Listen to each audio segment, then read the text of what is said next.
We're at Chapter 16, Conquering a Continent from 1854 to 1890. Before we get started, just so you know, you'll notice a lot of these chapters overlap the same periods of time. The last chapter 15 during Reconstruction, as you know, was 1865 to 1877. Understand there's going to be some overlapping things that we're going to be able to discuss and be able to kind of put together, and the book does a good job of it too. If you look at the, looks like a watercolor painting or a lithograph below, showing this western expansion and how these towns will come out of almost nowhere where these train stations are. Images can tell you a lot from its time. So let's get started. So a Republican vision, what is that? Congress during the Civil War created a new national banking system. Understand that Republicans, like I said in the last chapter, most of the Republicans, the Republican Party that was formed in 1854, were former Whigs. So they agreed with this national bank, internal improvements, tariffs. It was basically Henry Clay's American system. They definitely instituted a protective tariff. Republicans would want to raise that. Why? Two reasons: revenue, but more so to protect American industries, to make their products cheaper, and be able to help develop those industries. Republicans believed in government intervention in the economy to help build the economy.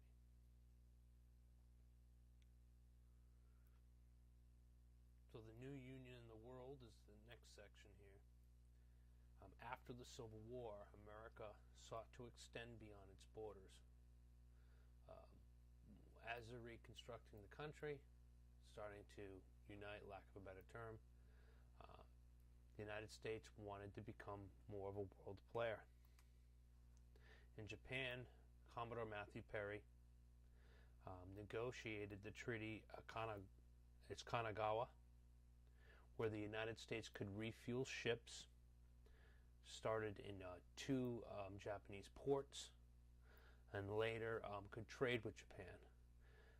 This is very, very significant because Japan was a closed society, and the United States was very much interested in being able to refuel or recoal at ports and also be able to expand trade.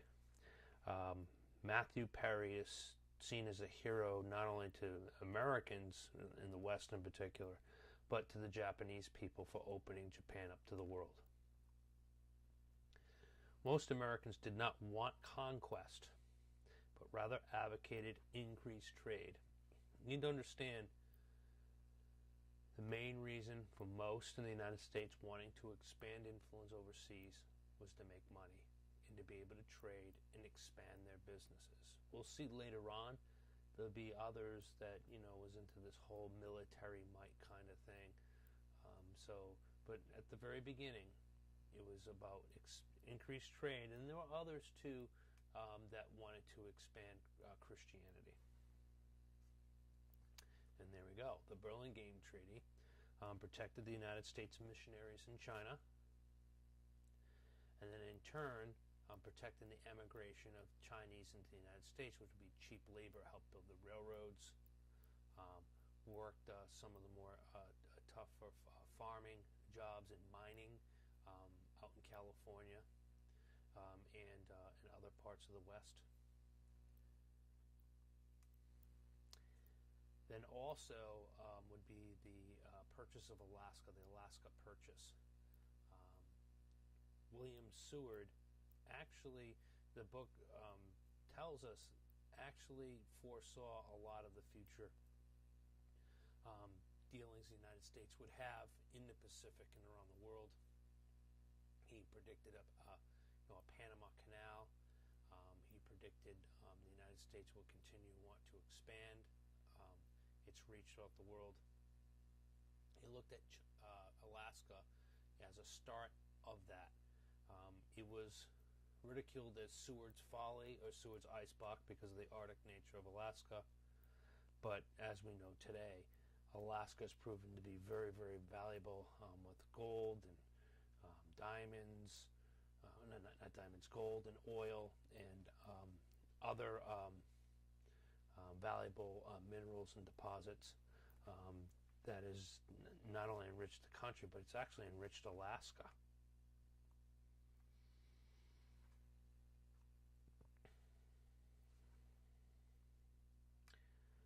So how do we integrate the national economy? Well, the biggest contributor to that were the railroads. They began in the 1830s, and the first transcontinental railroad was completed in 1869. That's how your chapter opened, and how that gold spike was put in Utah to complete the first transcontinental railroad, where you can go from coast to coast, ocean to ocean, for the first time. In the West, the Chinese built many of the railroads, already said that, and the federal government gave loans, subsidies, and land grants. Again, going back to this Republican vision, that the government should be in a partnership with these different businesses, like these railroad companies, to make sure they get built. The fear was is if the federal government didn't get involved, they were afraid it would take too long to build these railroads, wouldn't be able to get the funding from the banks, because, some of these railroads were risky ventures, having to cut into mountains and use all kinds of different engineering to make these railroads happen. So the government stepped in with the loans, subsidies, and land grants, and along with that, when government gets involved, there's corruption, which we'll see later on. If you're a policymaker or a lawmaker, which could give loans or subsidies and land grants, you can see how politicians would make sure maybe they own some of the land or get some of it back and all that wonderful stuff. Tariffs and economic growth. A tariff is a tax on imported goods. It was the largest source of revenue for the government, between that and excise taxes. Understand,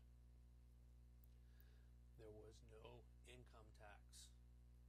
The only way the government got its revenue was from excise taxes that would be on certain things in the country, and then on tariffs will be taxes on imports. Republicans favored these tariffs to protect American industries.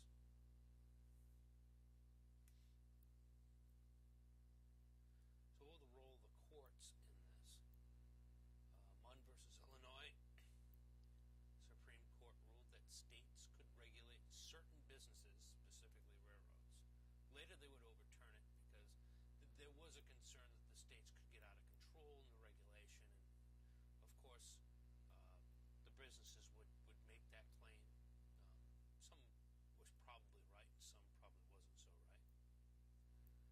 Many Mexican Americans were forced to leave land in the Southwest, were pushed out. They used to own these lands when the United States acquired after the Mexican War. It's kind of ignored a little bit during the Civil War, but after that, there were folks that would push out these landowners and people that lived in these lands. Silver and gold. The U.S. joined the gold standard in the 1870s, backing paper money with gold. So that means if you had a $5 bill under the gold standard, you can go to the bank and turn that in for $5 worth of gold. There's a bunch of reasons why the U.S. went to the gold standard. One of the reasons was that Britain, which was the leading financial center in Europe, had the gold standard. So did other European countries. And the United States wanted European investment. So if you were on the same standard when it came to currency and money, that was very, very helpful. Also, there was this belief that, for things to have real value, it should be backed by specie, which would be gold and silver. Why particularly gold? Financiers and bankers were afraid. They knew moving west, they're going to find silver deposits. They understood there were large silver deposits out there, which they'll find in the Comstock Lode in Nevada. And they were afraid that overabundance of silver would bring the value of money down, so they switched to the gold standard. Now, on the other side of the coin, critics look at the year 1873. The U.S. went to the gold standard as a major, major, major catastrophe and mistake that takes too much money out of the economy, and all that money was hoarded by the industrialists, so therefore the farmers and the little guy suffered because of it. So those in debt, it would hurt. Obviously, if there's less money in circulation, there isn't any money really available to borrow. Or if so, with the enormous interest rates, which couldn't be afforded either. This will become a major issue in the 1890s, and we'll get really deep into these silver rates versus gold bugs, the election of 1892 in particular. Election of 1896, more so than anything else, not 1892.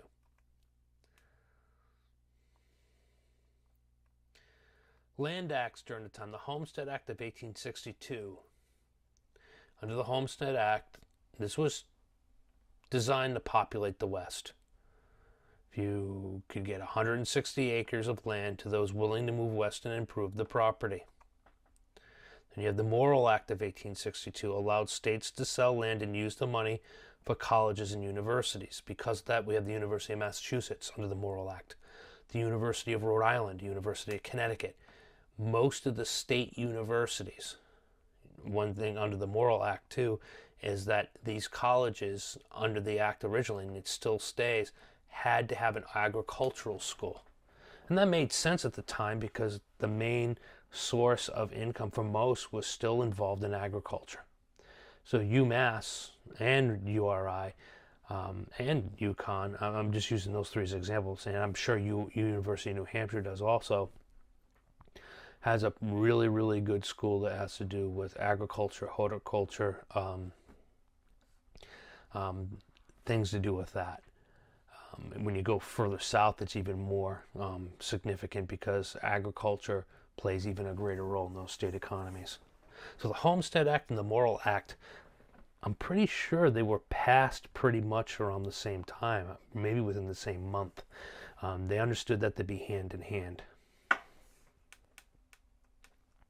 Cornell University is another example of a place that was built from the Morrill Act. These mining empires, the Comstock Lode in Nevada, had huge, huge silver deposits. The book talked about the story of Virginia City, and once all the silver is gone, that's a pretty famous ghost town. All these ghost towns, people flock in, thousands of people to mine, and once everything's gone, they leave, and you have these ghost towns. I can't, maybe it was Virginia. I'm not sure which ghost town. I went to a couple ghost towns and live out west. I'm not sure if I went to Virginia City, and I may have. And I went to one in California. I know I went to one in Nevada. There's quite a few of them around.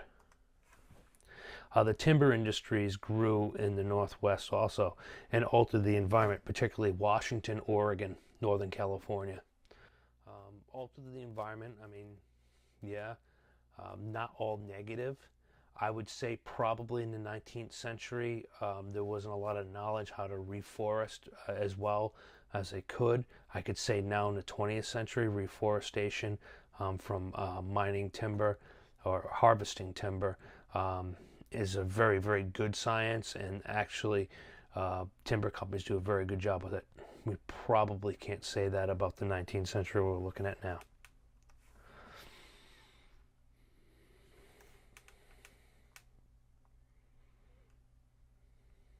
Anybody know who that guy is on the right?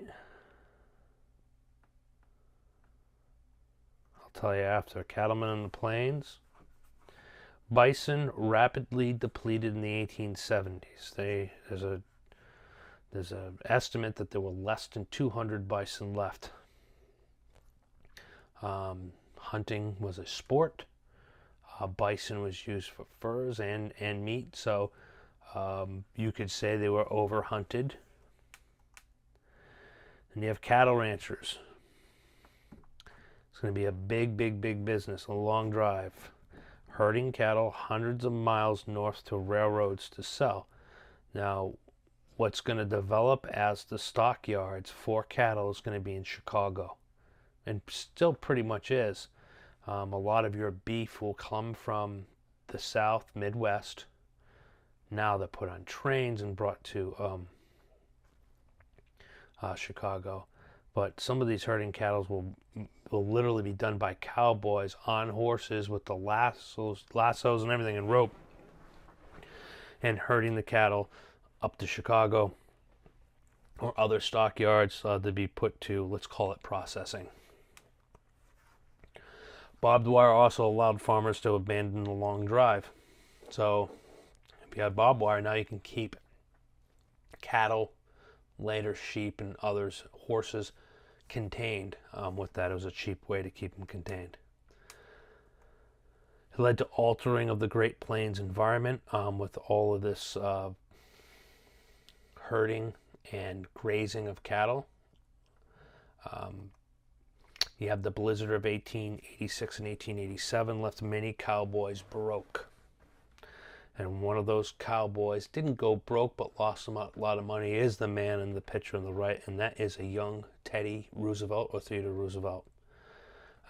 Yes, he was from New York, but on Valentine's Day, I believe it was 1885, a year before this blizzard, on Valentine's Day, Roosevelt's first wife and mother died on the same day. His wife died giving birth to his daughter Alice, and it devastated him. He left Alice in the care of his sister and other relatives, and he finished his term in the New York legislature.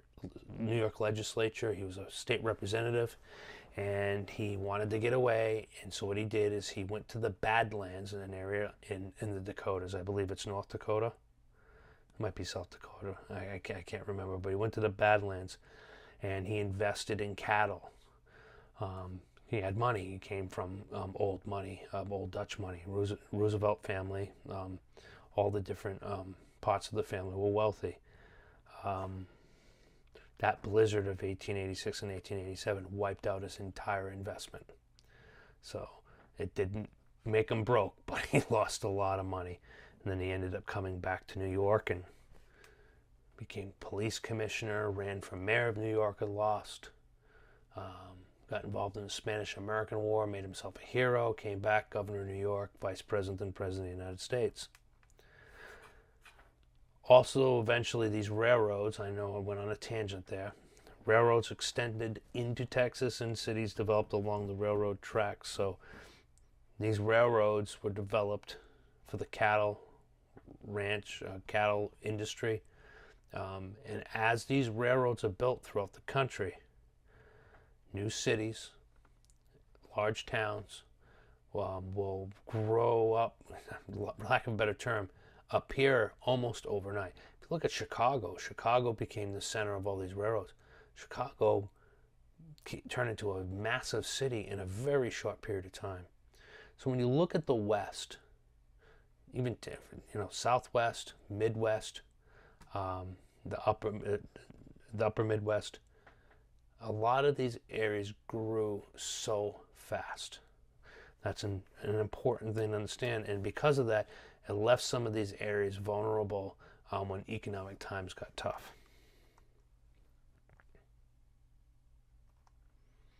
Homesteaders. Steel plow, the invention of the steel plow, helped alter the environment of the Great Plains. Farmers could grow crops where they couldn't before. Why? The steel plow could get them deeper into the soil. If you're at the surface of the soil, it's not really that wasn't that conducive for farming. But if you can really cut into that soil and go in deep, they found that the soil was very good for farming, particularly wheat and other areas, corn. Who were the exodusters? They were African Americans that wanted to get out of Mississippi. That should be MS, not MI. Louisiana. They wanted to get out of that Jim Crow, black code, white supremacist part of the South, and they went off to Kansas. I think the number of the book said in a short order there were about 40,000 African Americans in Kansas. Women in the West. Unlike mining and other jobs in the West, homesteading was made up mostly of families. So you see to the right here, one of those houses that your book explained, of making houses out of the earth, out of grass and prairie grass and stuff. There's a good example of that, because there wasn't any timber to build houses. It was a rarity, unless eventually they would have to buy timber from the Pacific Northwest or further north, and by rail be able to get that into these areas. But people that couldn't afford it didn't do that. Mormons settled in Utah to escape religious persecution, and the book really explains how women were empowered, the second state to give women the right to vote. Women had some powerful positions within the Church of Jesus Christ and Latter-day Saints, as we know as the Mormon Church, lack of a better term. And it was pretty interesting on that. One of the, I wouldn't say interesting, but not common, plural marriages of polygamy led to conflict with the government. What is polygamy? As there was a tradition in Mormonism where men would have more than one wife. Illegal, always been illegal in Utah, but some laws in some states, they look the other way. And that kind of was the sentiment in Utah. Plural marriages did exist in Utah, as long as they didn't really, didn't really be so open about it, I guess. As I always said, women gained full suffrage in Utah. The first state to grant full suffrage to women was Wyoming in 1869. I think sometime in the 1870s was Utah. Environmental challenges. Blizzards, tornadoes, and grasshoppers pose challenges to homesteaders. Blizzards are self-explanatory. Tornadoes, you know what those can do. The grasshoppers, the book said a bunch of grasshoppers can attack a crop and basically kill it within a day. Tornadoes can do a lot of damage. And then again, a blizzard at the right place at the wrong time can do a lot of damage. Often 160 acres was not enough to survive in arid areas. And there was a gentleman, I can't remember his name, you don't really need to remember it, who did a study and said that it was more appropriate probably that the homesteader should have about 300 acres, that they would need more land to be able to yield enough crops to be able to survive. Congress and government ignored him, and he ended up being right on a lot of fronts. And eventually some of his recommendations were implemented later on, but unfortunately when it was too late. So removing the grass to plant led to erosion of the soil. It's kind of like you look at grass, it kind of is the glue that holds everything together in the soil. So if you take most of the grass out and it's just soil and then it dries out, it becomes dust. We'll see this when we look at the Great Depression, 1930s, this massive dust bowl catastrophe, environmental catastrophe in the Midwest and South during the Great Depression. Also during this time will be the first national park, which would be Yellowstone National Park in Wyoming. It was created in part due to the Northern Pacific Railroad. They owned a hotel and they wanted to fill it, and so you create a park with natural attractions. But we're going to see that these national parks, the guy we looked at earlier, Theodore Roosevelt, when he's president, is going to put aside millions and millions and millions and millions of acres of land, particularly out west, and make them either national parks or national monuments. With these all this expansion, we're going to get more into it in the next couple slides. Native Americans are going to be displaced. In this example here, the Nez Perce, they were removed from the present day Idaho, Washington, and Oregon. We're going to see a lot of issues with that. They tried to flee to Canada and were caught before reaching the border.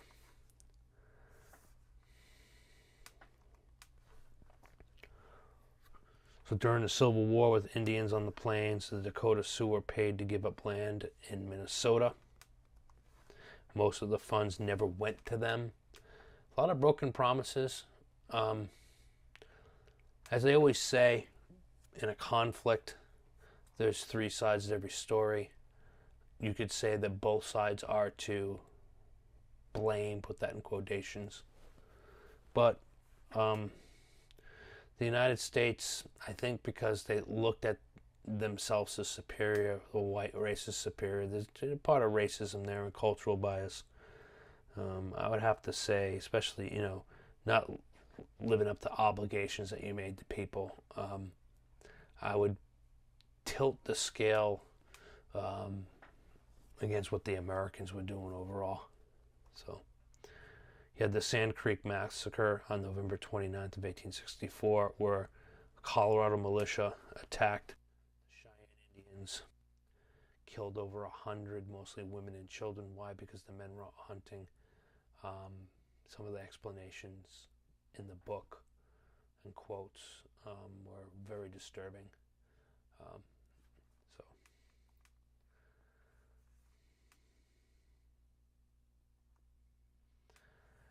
So Ulysses S. Grant's going to have what is known as his peace policy with Native Americans.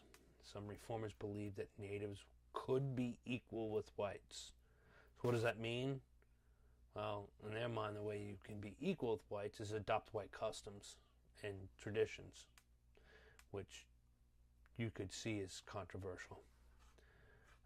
Again, they would have to embrace Christianity and give up native cultures in order to be equal with whites. So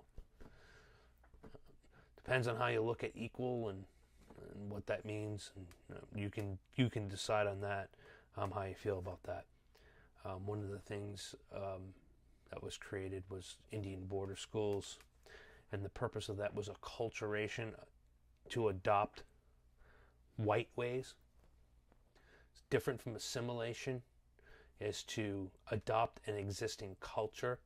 Not all of American culture can be termed as white ways, but when you go to acculturation, it's a little bit more to, I guess, that racist type of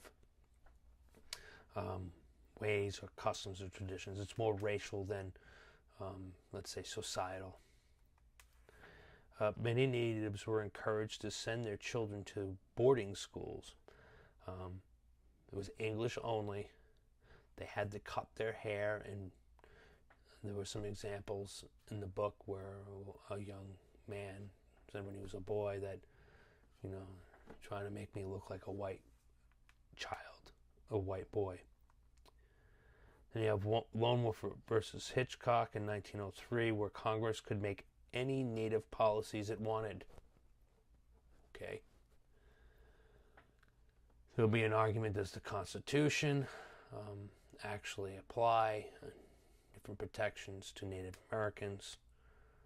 And they can make any native policies it wanted. Okay.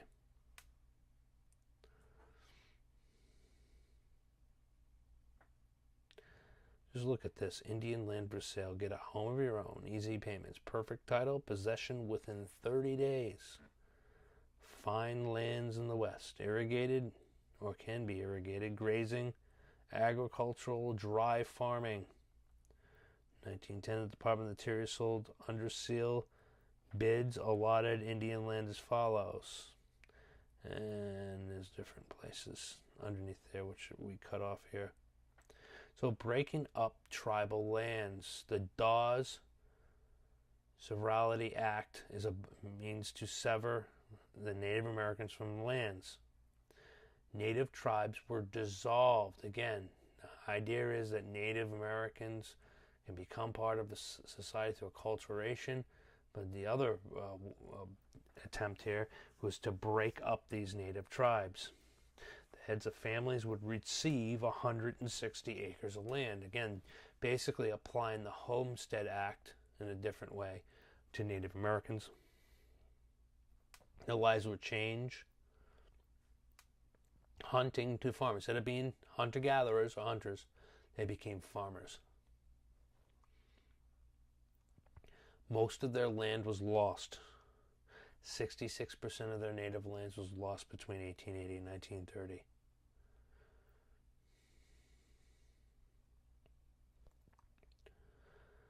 Eventually, the armed resistance is going to end. Native Americans are going to stop fighting. Sitting Bull and the Lakota Sioux did not go to reservations, and because of that, you had the Battle of Little Bighorn. Not because of that, this whole Custer's Last Stand of 1876, where Custer and his men were killed.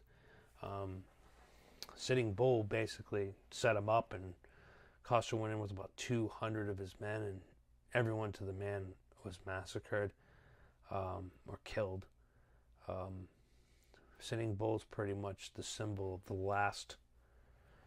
one of the last leaders fighting against whites and white domination of the area. Some of the strategies for survival, many natives began to adopt some white customs. Then the whole ghost dance movement is a religious movement by Native Americans that hope to see the return of buffalo and the elimination of white people. You understand? I mean, buffalo was central to their culture and life, clothing that fed them. Native American cultures there, lack of a better term, like really looked up to the buffalo. I don't want to say worship because that's the wrong word, but very much revered the buffalo and how important it was to them.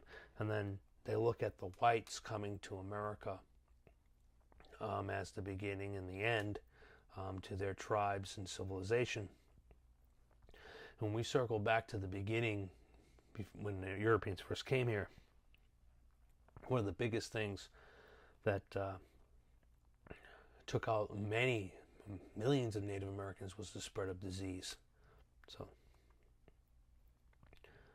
many Americans were afraid of the dance. They saw it as scary.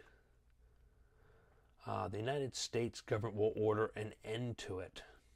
Interesting. You had the Battle of Wounded Knee in 1890. About 300 natives were killed, and many were women and children again.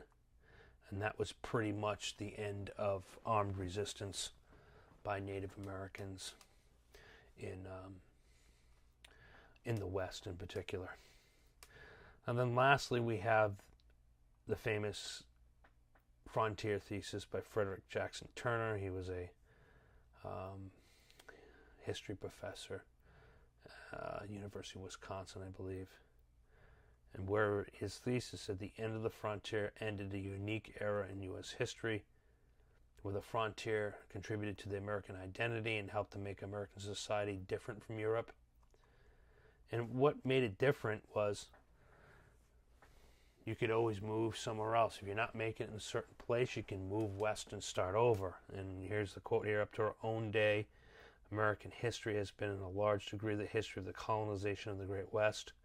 The existence of an area of free land, its continuous recession, and the advance of American settlement westward explain American development. So this whole thing where you can have a second chance and move on, he said the frontier was closed. So that whole thing to get up and move on and start anew was gone. There were detractors from his thesis because he depicted, today some historians reject it in the sense because he depicted Native Americans as savages and whites as civilized, and you can make a real argument that a lot of things that whites did and the Americans did to Native Americans was actually uncivilized and savage when you look at things like Wounded Knee or